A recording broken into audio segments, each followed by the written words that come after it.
Hello Bookish friends. In today's Turkish shelf video, I'm going to talk about a book that was translated to English quite recently, At the Breakfast Table by Defne Suman.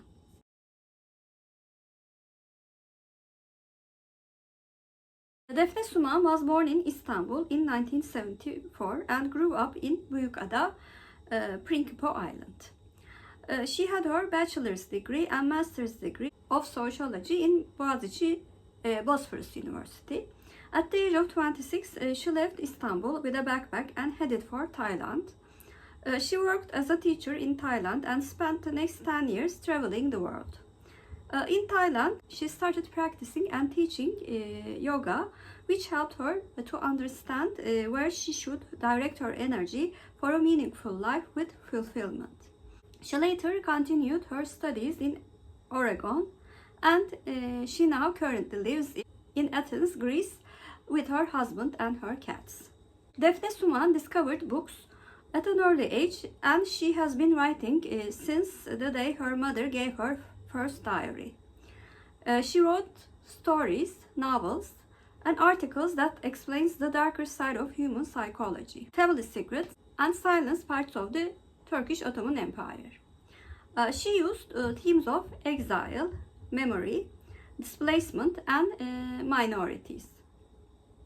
Her first book, consisting of travel diaries, titled Mavi Orman, was published in 2011, and her first novel, Saklambaç, was written in 2014. Her works have been translated to at least 15 different languages: English, Italian, Russian, Bulgarian, Arabic, and Greek, to name a few. Her debut novel in English was Emanet, Zaman, The Silence of Sheherazade. Then Kahvaltı, Sofrası, At the Breakfast Table, and very currently Sıcağı, Summer Heat was translated to English.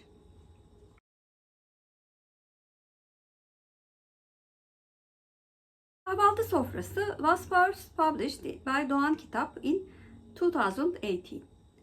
After Emanet, Zaman, The Silence of Sheherazade was translated to English, this book was also translated to English by the author and published by Apollo in September 2022. This book, told from four perspectives, takes place in Büyükada, Prinkipo Island, Istanbul, the island where the author Defne Suman grew up. The family of Shirin Saka, a very famous artist, come together to celebrate Shirin's birthday, and they invite a family friend and an investigative journalist, Burak, to the celebration. They hope that he will unveil the secret that they know the matriarch is hiding from them. The story, which starts with a breakfast table, takes very interesting turns with the inclusion of flashbacks of characters.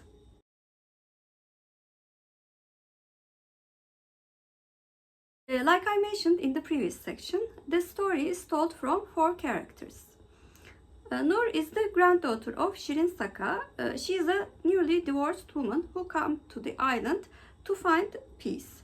She works as a ghostwriter for celebrity figures. Burak, a family friend who's also an investigative journalist. He still has feelings for his old flame, Nur. He tries to discover the mystery of Shirin with the request of her family. Selin is the great-granddaughter of Shirin Saka. She's 18 years old and belongs in a privileged and rich family. She has platonic feelings for her aunt's friend, Burak. And she thinks that Burak is awesome and very different from her peers. Last but not least, Sadık is the 90-year-old butler of the house. He is very loyal to the family, the island, their own culture and habits. He adores Shirin and tries to hide her ailing health.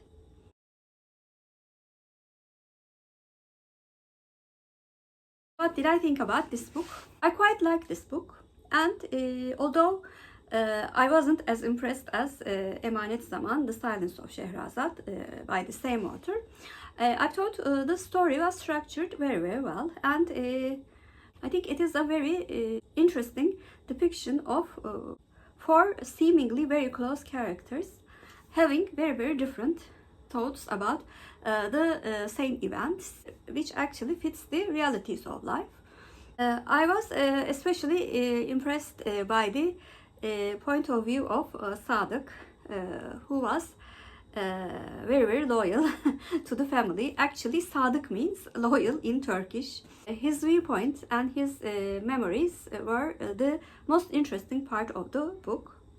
I also quite like Burak's point of view because he was trying to uncover a mystery. To be honest, I was not a big fan of Nur's point of view, who seemed very selfish and undecided. Events that took place in both the current and the past timelines were quite dramatic. If I had liked Nur more, they would have affected me much more. But that does not mean that I didn't like the book. I was quite fond of, especially the writing style. I think Defne Suman is a very good author. I would additionally advise this book to my international friends, because as a member of a quite educated society who lives in big cities, I think the depiction of the habits and the values of those people were portrayed quite accurately. The historical plot twist at the end, I think it would be very interesting for friends who are interested in histories of other cultures. This was my review of At the Breakfast Table by Defne Suman. Please comment down below. Do you have a specific Turkish book that you would like me to evaluate? I have quite an extensive list of books that are translated to English in the playlist that I will link in the cards. If you cannot find the book that you're looking for in that list, I am very open to reading your suggestions and evaluating them. If you're a new viewer, first of all, welcome. Please like and subscribe. Hope to see you very soon. Bye.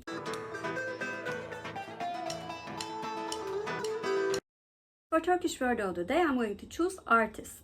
Artist means ressam in Turkish, and ressam is our Turkish word of the day. Have a good day.